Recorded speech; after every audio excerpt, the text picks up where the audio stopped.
Hi guys, si New Zero. So, good morning sa ating lahat guys, sa ating mga followers sa Facebook.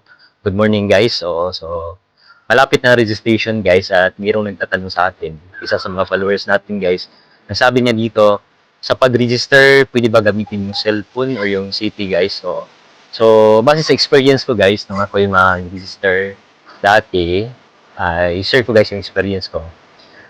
Sa KLC kami guys noon, oo, kasi may KLC ako. Nakaharap ako sa computer guys habang nasa tabi ko yung cellphone ko. So, marami kaming nag-aabang sa link ng BMW na i-post nila sa page nila. Oo. So, marami yun guys. So, nung na-post na yung link guys, inguna ako doon sa computer guys. So, inguna ko yung computer. Doon ako nag-register guys. So, pero hindi ako makapasok guys kasi ano yan, during registration, maraming nakaabang dyan sa link na ipopost ng DMW at sabay-sabay kayong papasok dun. So, nag-hang siya, guys. So, ang ginawa ko, guys, yung doon naman ako sa cellphone ko, nag-register. So, doon sa cellphone ko, guys, ganun pa rin. Hirap pa rin siya makapasok kasi, ano nga, nag-hang siya. So, paulit-ulit ko lang yung ginawa, guys. Doon naman ako sa computer. Oo. Hindi pa rin makapasok, guys. At biglang na technical error yung link guys. Hindi na makapasok, biglang na error guys. So after mga 10 minutes, bumalik naman siya guys. So ganun pa rin ginawa ko guys.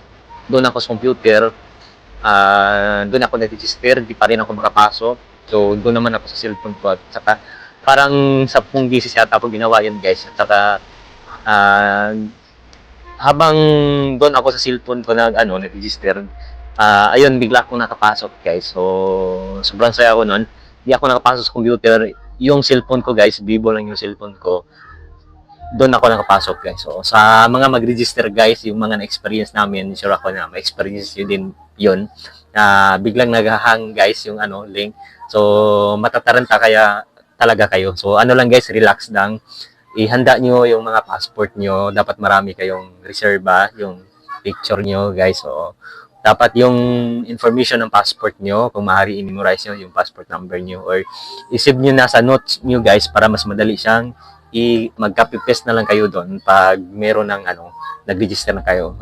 So, guys, dapat sa registration, relax lang at isa to guys, sa pinaka-importante, dapat malakas yung signal nyo guys. Dapat malakas talaga yung signal nyo, data man or wifi kasi marami kayo guys na papasok sa link na yon. So, maghahang yun. So, kung mahina ang wifi nyo, mas lalong maghahang yun guys. So yun lang.